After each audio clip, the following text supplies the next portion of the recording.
우리를 은혜 가운데 은혜의 자리로 인도하심을 감사합니다.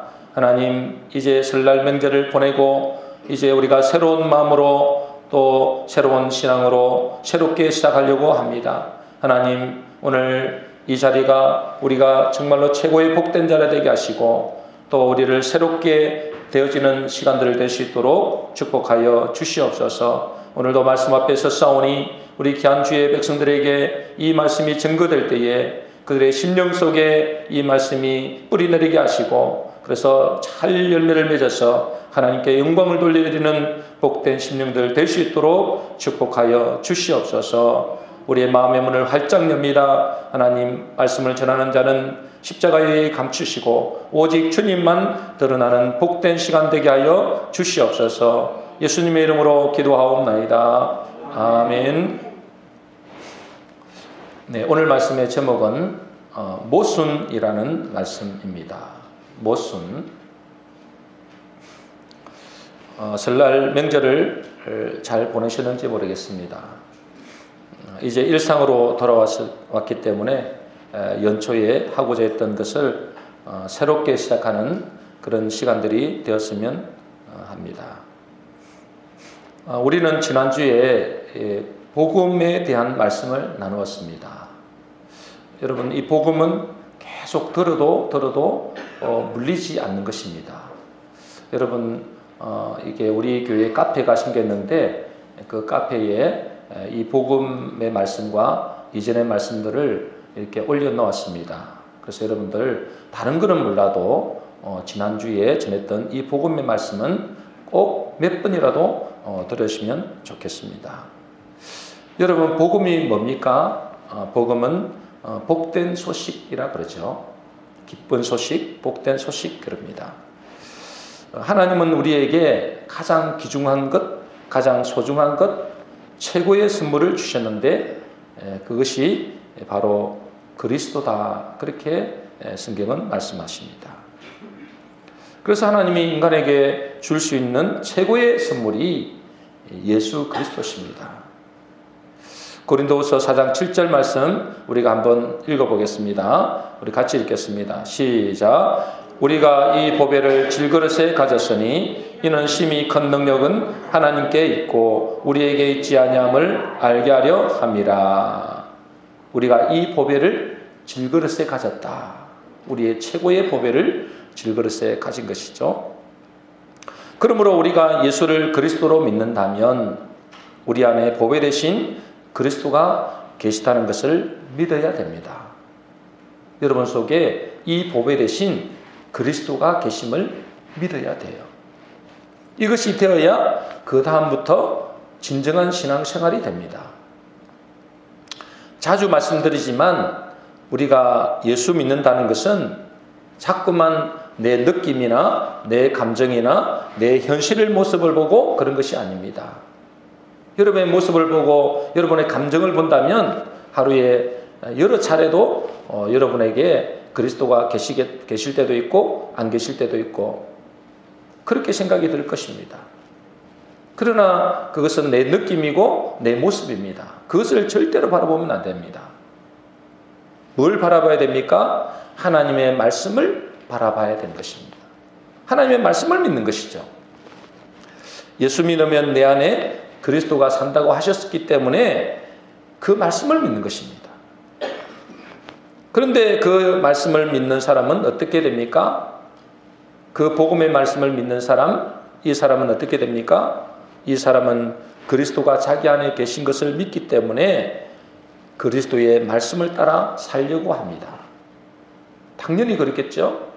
그 속에 예수님이 자기와 함께하는 그 사실을 알기 때문에 이제 그 말씀대로 그리스도의 말씀을 따라 살려고 하는 것이죠. 그러니 이 복음의 말씀을 믿느냐 안 믿느냐의 구분하는 기준은 뭐냐 하면 결국 그 복음의 말씀을 믿는 사람은 내 안에 그리스도가 사는 것을 알고 그리스도가 사는 길을 걸어가게 됩니다. 그러나 그것을 믿지 않는 사람은 그렇게 살지 않게 되겠죠. 처음부터 복음의 말씀을 확실히 안 믿기 때문에 그렇습니다. 그러므로 믿는가 안 믿는가는 그의 삶을 보면 알죠. 예수 믿는다는 것은 하나님 안에 있다는 것이고 그분의 통치 안에서 사는 것이기 때문에 그렇습니다. 물론 믿음의 분량에 따라서 달라질 수 있습니다. 그런데 왜 우리는 이 복음을 받았는데 그 복음 안에서 살지 않을까요? 틀림없이 여러분은 복음을 받았던 사람입니다. 그런데 왜 이 복음 안에서 살지 않을까요? 다른 복음을 원하기 때문에 그렇습니다. 다른 복음. 다른 복음이 뭘까요? 많은 사람들이 자기 복음을 원합니다. 다시 말해서 자기 기준에서의 복음을 원하죠. 돈이나 성공이나 건강이나 세상 것들이죠. 이것을 원합니다. 이것이 자기 복음입니다. 그러나 지난주에 말씀드린 대로 성경에서 말하는 복음은 사람의 기준이 아닙니다. 하나님의 기준이죠. 왜 그렇습니까? 왜 사람의 기준대로 안 하고 하나님의 기준대로 복음을 전하실까요? 왜냐하면 하나님만이 우리에게 가장 귀중한 것이 무엇인지를 압니다. 우리는 잘 몰라요. 하나님이 우리를 너무나 잘 아시죠. 우리에게 필요한 것이 무엇인지 또 우리에게 가장 복된 것이 무엇인지 너무나 잘 아십니다. 그렇기 때문에 여러분들은 이제부터 기준을 바꿔야 돼요. 내 기준이 아니고 하나님의 기준으로 바꿔야 됩니다. 다른 복음은 없습니다. 다른 복음은 없어요. 그래서 교회에서 외치는 것이 예수 믿으면 복 받는다 그렇게 하는데 조심하셔야 됩니다. 그 복이 무슨 복인지 잘 생각하셔야 돼요.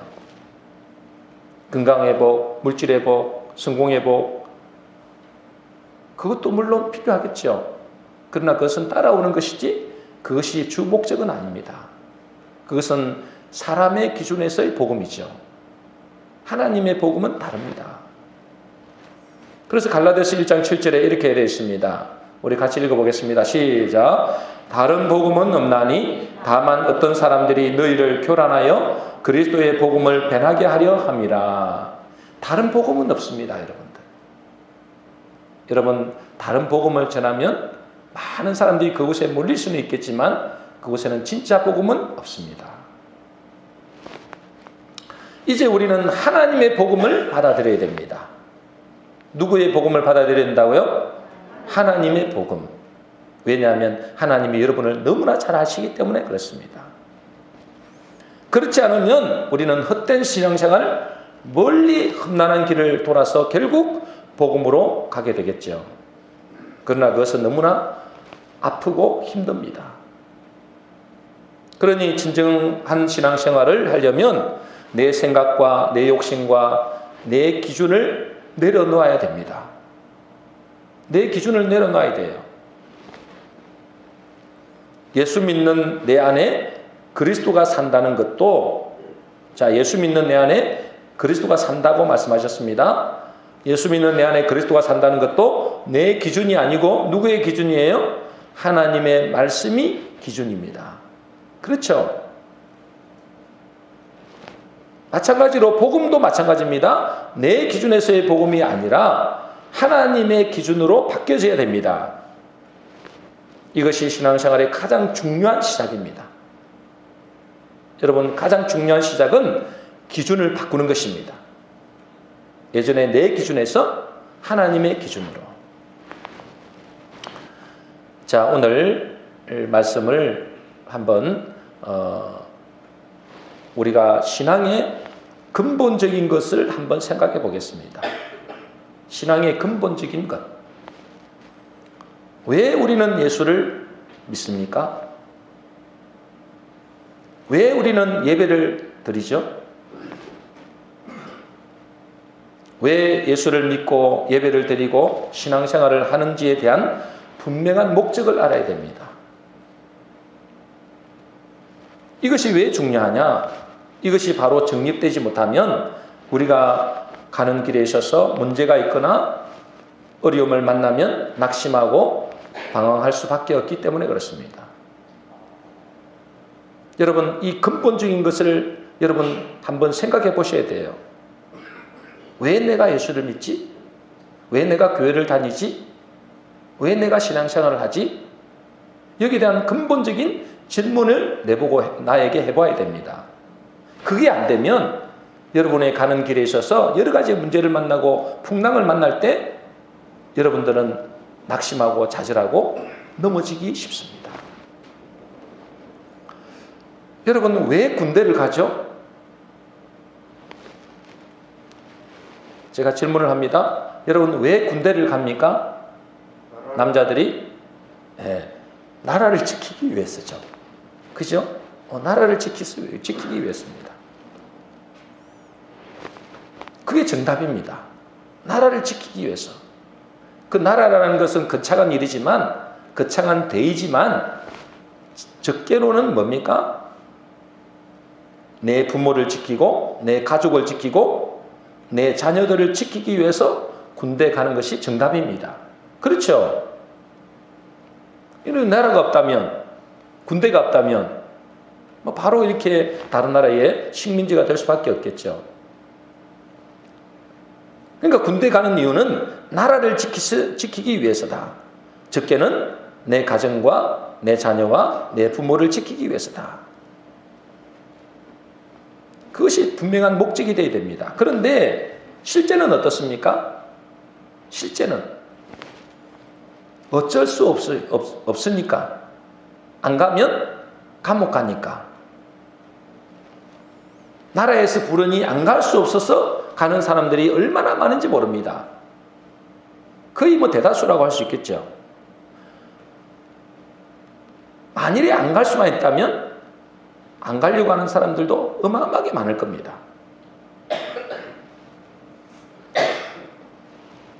이런 사람들이, 어쩔 수 없이 가는 이런 사람들이 군대에서의 생활이 어떤 의미가 있겠습니까?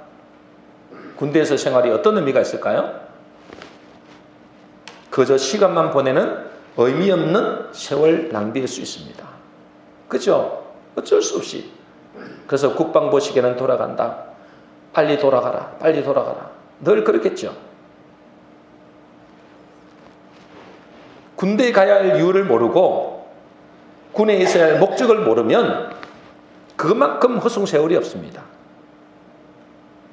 그러니 어떻게든 군대 안 가려고 하죠. 그 시간은 본인에게 있어서 의미 없는 시간이고 세월을 낭비하는 시간일 뿐입니다. 그렇죠? 왜 그럴까요?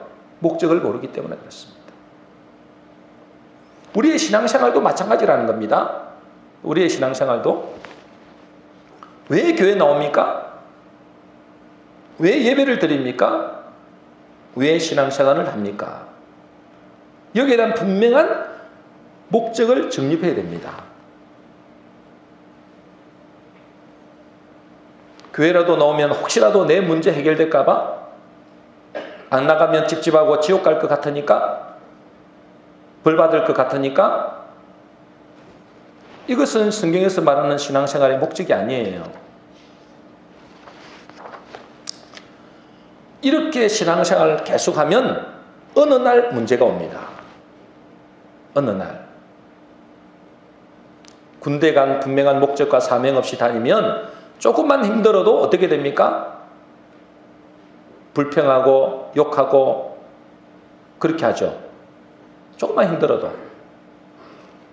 여자분들은 군대 안 가봤을지 모르겠지만 남자분들은 다 군대 갔다 오잖아요.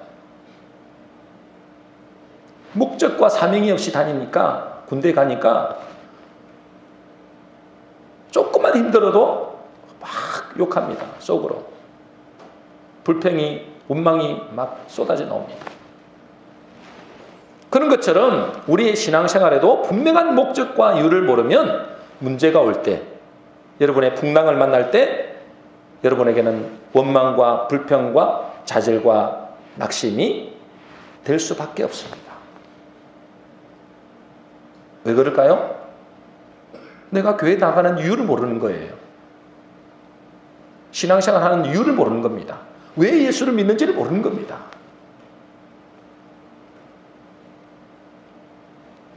여러분, 신앙생활하는 이유와 목적을 분명히 해야 됩니다. 나의 문제 해결하기 위해서 신앙생활 합니까? 내가 하는 일이 잘 되게 하기 위해서 내가 원하는 목적을 이루는데 하나님이 도움이 필요했습니까? 이런 사람들은 반드시 어느 순간 실망하고 원망하고 불평하는 일이 옵니다. 어느 순간에. 왜 우리는 신앙생활을 해야 되는가? 왜 예수를 믿는가? 여러분, 왜 예수를 믿죠? 왜 신앙생활 합니까? 모릅니까? 아시는데 대답 안 하시겠죠? 왜 신앙생활 합니까? 우리의 신앙생활하는 근본 이유, 예수 믿는 근본 이유가 뭡니까? 도대체 뭐죠? 영생을 얻기 위해서입니다. 그렇죠? 영원한 생명을 얻기 위해서입니다. 그래서 하나님이 그의 아들을 보내주신 것이죠. 요한복음 3장 16절에 이렇게 되어 있습니다. 우리 같이 읽어보겠습니다. 우리 잘 아는 말씀이죠. 같이 읽겠습니다. 시작. 하나님이 세상을 이처럼 사랑하사 독생자를 주셨으니 이는 그를 믿는 자마다 멸망치 않고 영생을 얻게 하려 하심이라. 우리가 신앙생활을 하는 이유, 우리가 예수 믿는 이유, 다른 것도 많이 있죠. 그러나 가장 근본적인 이유, 목적은 뭐라고요? 영생을 얻는 것입니다. 그렇죠? 하나님이 우리에게 주신 이 복음의 제1 목적은 영생입니다. 이 영생을 얻는 것이 제1순위가 되어야 그 다음에 우리들이 흔히 원하는 복도 따라오는 것입니다.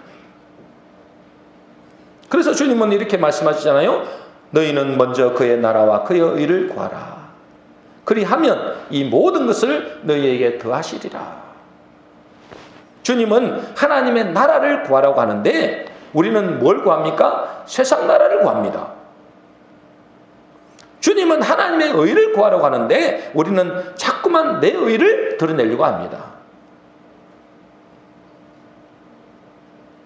우리가 하나님의 나라, 하나님의 의를 구할 때 하나님은 이 모든 것, 우리가 원하는 것들도 따라온다고 말씀하십니다.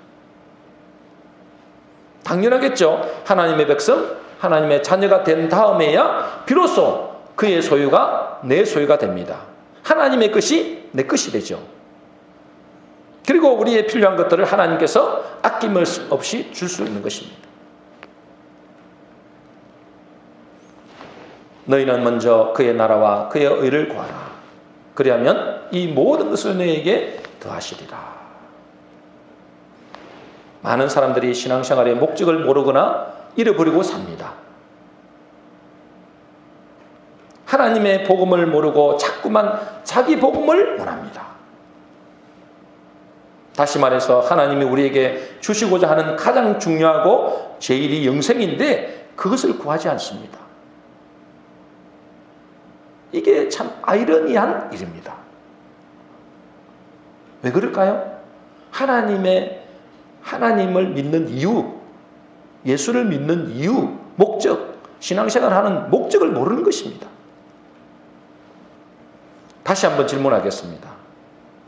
다시 한번 질문해 봅시다. 우리가 왜 우리는 신앙생활을 합니까? 왜 예수를 믿습니까? 아까도 말씀드린 대로 영생을 얻기 위해서죠. 그죠? 영원한 생명을 얻기 위해서입니다.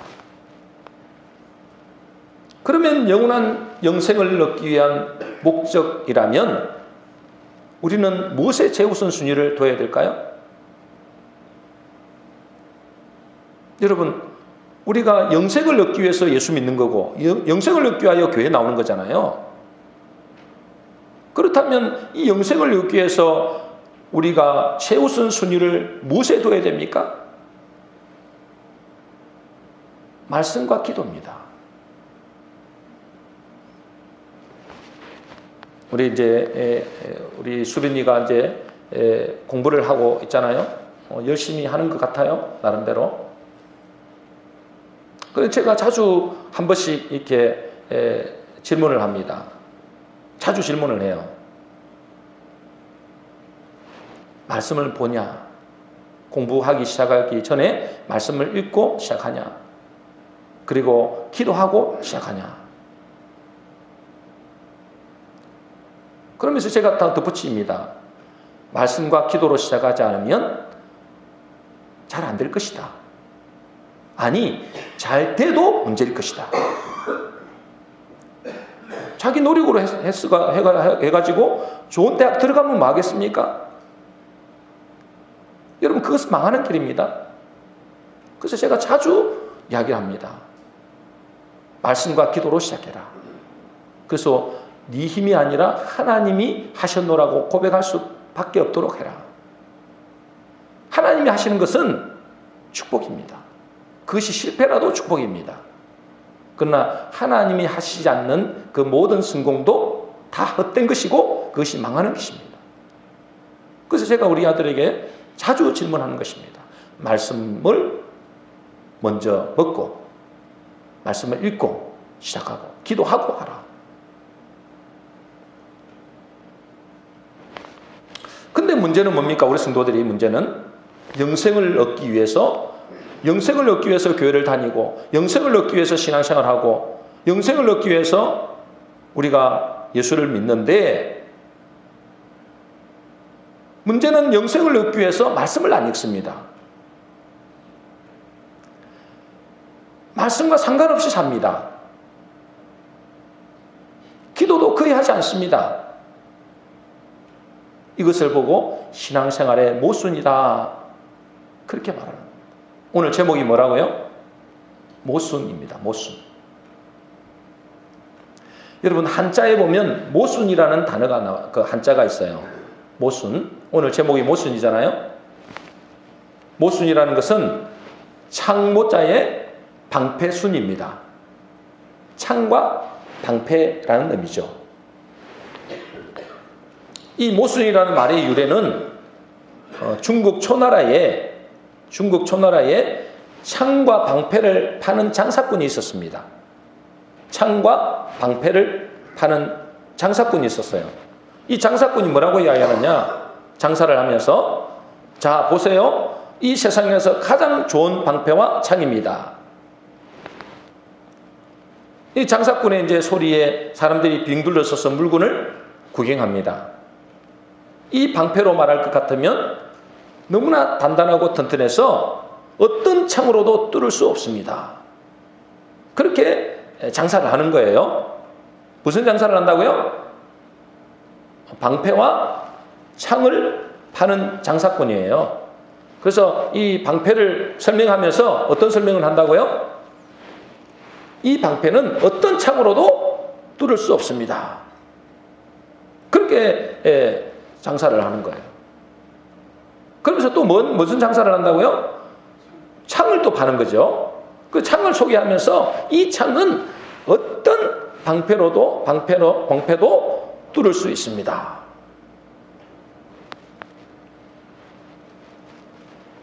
여러분, 이 말을 듣고 어떤 사람이 앞으로 나와서 이야기했습니다. 그러면 그 창으로 그 방패를 뚫어보시오. 그렇게 했습니다. 장사꾼은 할 말이 없는 것이죠. 그죠? 방패를 가지고는 뭐라고 이야기했어요? 이 방패는 어떤 창으로도 뚫을 수 없다. 그래 놓고 창으로 뭐라고 그래요? 창을 소개할 때는 이 창은 어떤 방패도 뚫을 수 있다. 서로 말이 맞아야 틀려요? 말이 안 맞죠? 그걸 보고 뭐라 한다고요? 모순이라 그럽니다. 모순. 그걸 보고 모순이라 그래요. 앞뒤 말이 안 맞는 거예요. 그 뒤로부터 사람들은 앞뒤 말의 이치가 맞지 않는 경우를 가리켜서 모순이라고 이야기합니다. 이 모순이 우리의 신앙생활에도 그대로 적용된다는 사실을 아십니까? 우리 신앙생활에도 이 모순이 많습니다. 여러분도 혹시 신앙생활에 모순이 없는지 우리를 살펴봐야 돼요. 제가 다시 말씀드립니다. 예수를 믿는다고 하는데 그래서 예수를 뭐 때문에 믿는다고요? 영생을 얻기 위해서입니다. 제1목적입니다. 제1목적. 그 다음에도 여러 가지 있겠지만 가장 제1목적은 영생을 얻는 것입니다. 예수를 믿고 영생을 얻으려고 하는데 말씀은 안 믿는다. 그것은 모순이죠.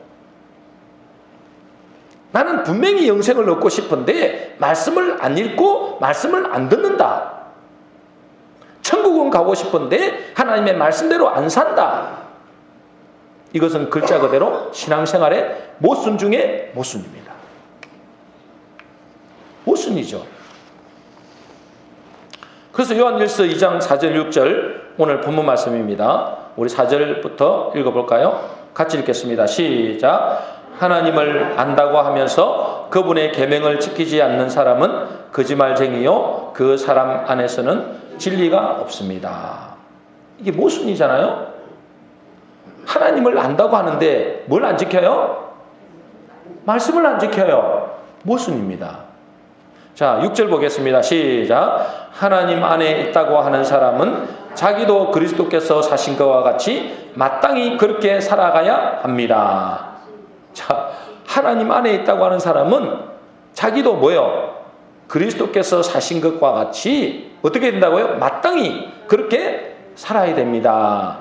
근데 그렇게 안 살면 뭐가 된다는 거예요? 모순이다 이 말이에요.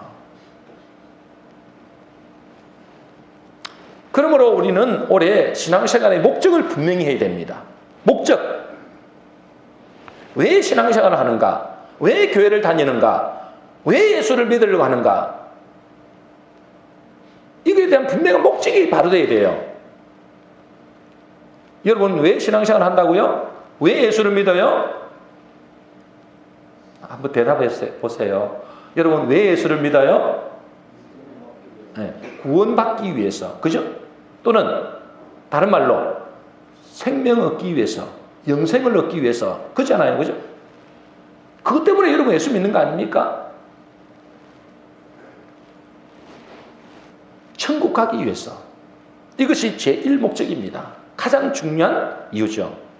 그러려면 어떻게 해야 됩니까? 예수를 먹어야 됩니다. 다시 말해서 말씀을 먹어야 되죠. 그 예수가 생명이기 때문에 그렇습니다. 말씀이 생명이기 때문에 그래요. 그런데 예수를 믿어 생명 얻고자 하는데 그 예수를 먹지 않는다. 말씀을 먹지 않는다. 이것은 모순이라는 거예요. 요한복음 6장 51절 말씀입니다. 요한복음 6장 51절 같이 읽겠습니다. 시작. 나는 하늘에서 내려온 살아있는 떡이니 사람이 이 떡을 먹으면 영생하리라. 내가 줄 떡은 곧 세상의 생명을 위한 내 살이니라 하시니라. 자, 나는 하늘에서 내려온 살아있는 떡이니 사람이 이 떡을 먹으면 영생하리라. 예수를 먹으면 영생한다 그 말이죠. 그 예수가 뭐예요? 말씀이죠. 그 말씀을 먹어야 영생한다는 것입니다. 여러분 영생하기 위해서 교회 나왔잖아요. 그런데 영생의 말씀을 안 먹는다. 그건 어떻게 설명해야 될까요? 내가 천국 가기 위해서 예수를 믿는데 천국 가기 위해서 말씀을 전혀 안 지킨다. 이거 어떻게 설명해야 되죠? 그리고 예수 믿는 사람은 그 말씀대로 살 수밖에 없습니다. 요한일서 2장 5절 말씀입니다. 우리 같이 읽겠습니다. 시작. 누구든지 하나님의 말씀을 지키면 하나님의 사랑이 참으로 그 사람 안에서 온전히 이루어집니다. 이로써 우리가 하나님 안에 있음을 알게 됩니다. 하나님의 말씀을 지키면 하나님의 사랑이 그 사람 안에서 완전히 이루어지죠. 그래서 이로써 우리가 하나님 안에 있음을 알게 됩니다. 이로써 이분이 그리스도인이구나, 생명 있는 사람이구나 알게 된다는 것이죠. 근데 나는 예수를 믿는데 전혀 말씀과 상관없이 산다? 나는 기도 없이 산다? 이거는 뭔가 모순이라는 거예요. 뭔가가 잘못됐다는 겁니다. 그런데 어떤 사람은 이렇게 말할 수 있어요. 아, 나는 그런 영생이나 구원이나 이런 거 필요 없어. 나는 돈이 필요해. 아마 여기도 그런 사람이 있을지도 모르겠어요. 나는 영생, 구원 이런 건 나하고 상관없고 나에게는 오직 뭐니 해도 돈이 필요해.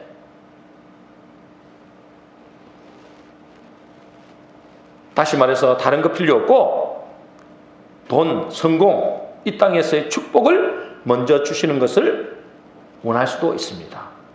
그렇겠죠? 여러분 중에서 혹시 그런 사람이 있다면 여기는 없을 것 같아요. 그러나 그것은 하나님의 법칙에 반하는 것입니다. 하나님의 법칙이 맞지 않아요. 아까도 말씀드렸잖아요. 하나님의 법칙이 뭐라고요?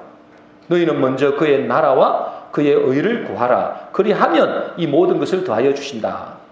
그의 나라와 그의 의를 먼저 구해야 돼요. 그래야 할 때 나머지도 따라오는 거예요. 이게 법칙입니다. 그런데 그런 거 필요 없고 돈, 성공, 이 땅의 축복을 먼저 구하는 사람은 번지수를 잘못 찾은 거예요. 그 사람은 예수를 믿으면 안 돼요. 그 사람은 절을 가든지 무당을 찾아가든지 하면 돼요. 그러면 거기에서 돈도 줄 수도 있고요. 성공도 줄 수도 있어요. 꼭 준다는 보장은 없지만 줄 수도 있어요. 왜? 복채 5만 원 내놓고 복채 10만 원 내놓고 내 아들 합격하게 만들고 우리 남편 사업 잘 되게 할 수도 있어요. 그럼 그렇게 가야 돼요. 목적이 그거라면, 여러분의 목적이 내가 이 땅에서 잘 먹고 잘 살고 돈 벌고 부자 되고 성공하는 것이 목적이라면 굳이 교회 안 나와도 돼요. 교회 나오면 그런 거 안 줄 수 있어요. 왜? 법칙이 안 맞으니까. 그러나 그 사람의 인생은 완전히 실패의 인생이 되겠죠. 여러분, 우리는 하나님의 백성으로 부름받았습니다. 그죠? 물론 아직 구원이 완성된 것은 아니지만 틀림없는 사실은 하나님의 부름을 받았다는 사실입니다. 하나님의 부름을 받지 않고는 이 자리에 나올 수 없어요. 그러면 하나님의 백성으로서 우리는 어떻게 살아야 됩니까? 하나님의 부르신 목적을 알아야 됩니다. 목적을 알아야 돼요. 그 목적은 우리의 구원입니다. 영생이죠. 우리의 목적이 구원이요 영생이라면 말씀을 먹지 않으면 안 됩니다.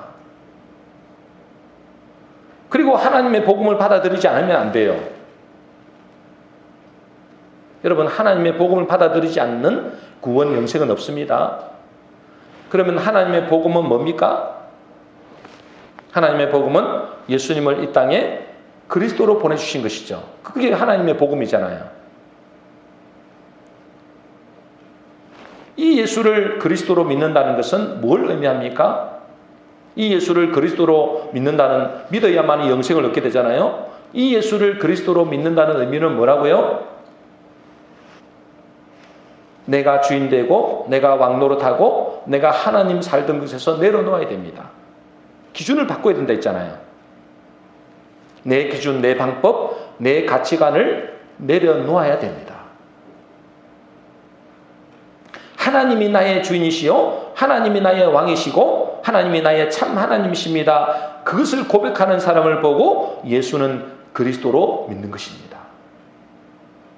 기준을 바꿔야 됩니다. 이제 내가 주인 되어 살던 곳에서 당신이 나의 그리스도요 나의 주인이요 나의 왕이십니다. 그것을 보고 예수를 그리스도로 믿는 사람이라 그래요. 그래서 그리스도인 그래요.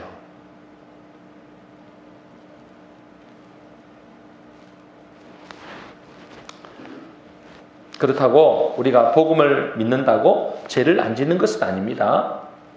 요한일서 2장 1절 오늘 본문 말씀이죠. 우리 같이 읽어보겠습니다. 시작. 나의 자녀들아 내가 이것을 너희에게 쓰면 너희로 죄를 품하지 않게 하리 함이라. 만일 누가 죄를 품하여도 아버지 앞에서 우리에게 대언자가 있으니 곧 의로우신 예수 그리스도시라.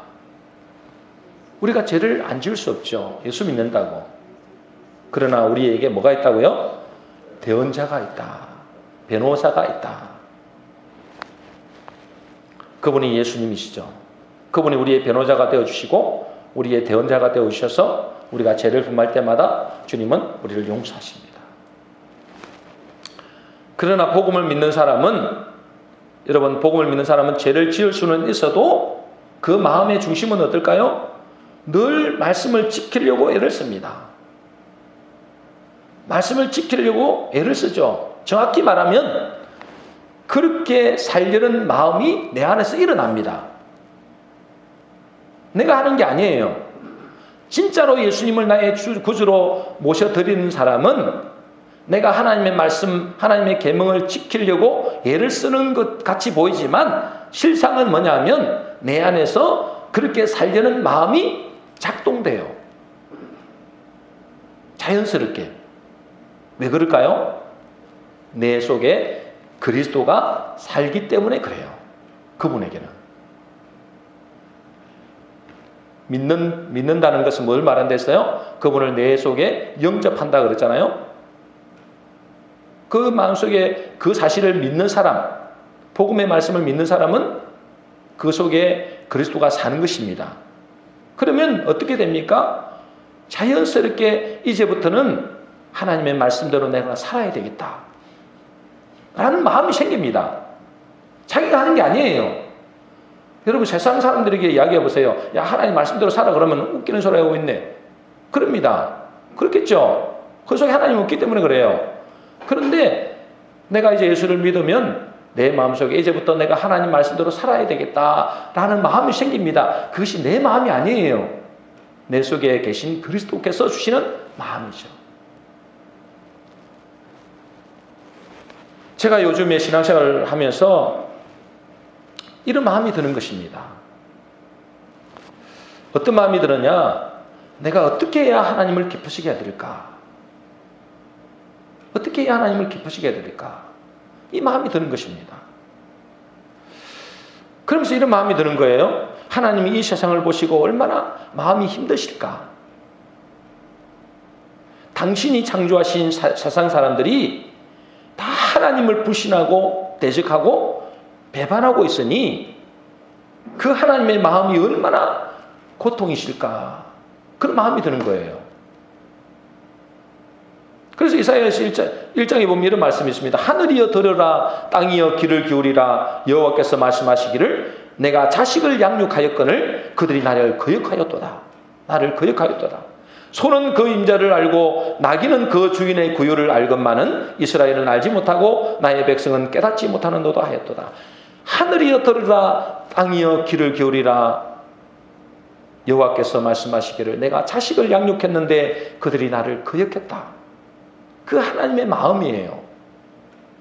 그 하나님의 마음이 얼마나 아프겠어요. 이 세상을 보시고. 그러니 제 마음에 나라도 하나님의 마음을 기쁘시게 해드리고 싶은 거예요. 마음이 그렇게 드는 겁니다. 또 하나님은 얼마나 안타깝고 답답해 하실까라는 마음이 드는 거예요. 왜 그러느냐? 저를 포함해가지고 자기 자녀들이 맨날 자기에게 와서 하는 것이 뭡니까? 이것 달라, 저것 달라고만 하지 하나님의 뜻, 하나님의 마음, 하나님의 그 계획을 전혀 알기를 원치 않습니다. 하나님의 뜻은 상관없고 하나님의 그 마음은 상관없고 그저 이것 달라, 저것 달라 그렇게만 하죠. 오로지 자기 중심입니다. 그걸 보시고 하나님은 얼마나 안타까우실까라는 마음이 제 마음에 드는 거예요. 그러니까 불효자식처럼 오직 자기만 위해 달라는 겁니다. 남이 어떻게 되든 내 중심입니다. 하나님이야 그 뜻은 나를 알 바 아니고 오직 내 뜻을 이루어 달라는 겁니다. 그걸 보고 하나님은 얼마나 마음에 한숨이 나올까. 그래서 어떻게 해야 하나님을 기쁘시게 할까? 내 마음이 그런 마음이 드는 겁니다. 그것 때문에 고민하고 있습니다. 그래서 이런 마음이 드는 겁니다. 나라도 그분의 수많은 눈물 중 눈물, 그 수많은 눈물 중에 한 방울이라도 내가 닦아드리는 사람이 되어야 되겠다. 그 수많은 하나님의 눈물이 있을 텐데, 예수님의 눈물이 있을 텐데, 그 눈물 한 방울을 내가 닦아드릴 수 있는 사람이 되어야 되겠다. 나라도 그분의 얼굴이 조금이라도 나를 보시고 미소 짓는 그런 사람이 되어야 되겠다. 세상 사람들, 하나님을 기뻐시게 하는 사람도 있겠지만, 이 세상 사람들, 또 주의 백성들이라고 하는 사람들을 볼 때에 마음이 한숨이 가득 차실 것인데, 나 한 사람 보더라도 하나님의 얼굴에 미소를 짓게 하는 그런 사람이 되어야 되겠다. 나만이라도 하나님 아버지를 잠언 25장 13절 말씀처럼 주인의 마음을 시원케 해드리는 그런 사람이 되었으면 좋겠다. 그런 마음이 드는 거예요. 제 마음에. 왜 그럴까요? 내가 아버지가 되어보니까 그래요. 아버지가 되어보니까. 철없는 자식들이 있잖아요. 그 모습들에 내가 아버지가 되어보니까 그 하나님의 마음을 조금은 헤아리겠더라고요. 물론 솔직히 잘 안 됩니다. 하나님의 눈물을 한 방울이라도 닦아드리고 싶고, 하나님 나를 보실 때 미소 짓게 하고 싶고, 하나님 마음을 시원케 해드리고 싶은데 솔직히 잘 안 돼요. 그러나 마음은 있어요. 그런데 그 마음이 그런 사람이 되고자 하는 그 마음이 내 마음이 아닙니다. 솔직히. 그리스도가 내 안에 계심을 믿기에 그런 마음이 드는 겁니다. 이게 어떻게 내 속에서 나오겠어요? 이 죄악된 이 마음에서 나오겠어요? 내 속에 그리스도가 계시기 때문에 그리스도의 마음을 품게 되는 거예요. 여러분도 혹시 그런 마음이 있다면 여러분 속에 여러분이 하는 게 아니에요. 여러분 속에 그리스도께서 그 마음을 주시는 겁니다. 감동을 주시는 것이죠. 여러분 속에 그리스도가 계시다는 명백한 사실이죠. 이것이 특별한 것이 아니고 그리스도가 그 마음에 있는 사람들에게 정상적인 마음입니다. 여러분 그리스도가 그 속에 살아 역사한다면 이것이 정상적인 마음이에요. 우리 모든 성도님들은 모두가 우리 하나님의 마음을 시원케 해드리는 그런 분들이 다 되었으면 좋겠습니다. 올 한 해. 이것이 신앙생활하는 사람이 가져야 할 마음이죠. 왜냐하면 내 안에 그리스도가 사시기 때문에 그렇습니다. 마찬가지로 우리가 예수 믿는 제1의 목적이 영생이라면 우리는 말씀을 먹고 그 말씀에 순종하고 하나님과 교제하는, 다시 말해서 기도하는 사람이 되어야 됩니다. 이것은 믿는 사람이라면 당연히 드는 마음입니다. 믿는 사람이라면, 그것이 믿는 사람의 목적이 영생이라면 당연히 들어야 되겠죠. 나는 오래 살고 싶어요 그러는데 나는 밥 안 먹어요. 그 말이 안 되잖아요. 나는 오래오래 건강하게 살고 싶어요 하는데 자기는 술 먹고 담배 피우고, 이게 말이 안 되잖아요. 그 모순입니다. 모순. 우리 모든 성도님들은 예수 믿는 분명한 목적을 아셔서 그 목적에 맞는 신앙생활 하시기를 주의 이름으로 축복합니다. 결론입니다. 우리의 신앙의 근본적인 것을 한번 생각해 보았으면 합니다. 신앙의 근본적인 것. 왜 예수를 믿는가? 왜 예배를 드리는가? 왜 신앙생활을 하는가? 여기에 대한 분명한 목적을 알아야 돼요. 이것이 제대로 정립되지 못하면 어느 날 문제가 옵니다.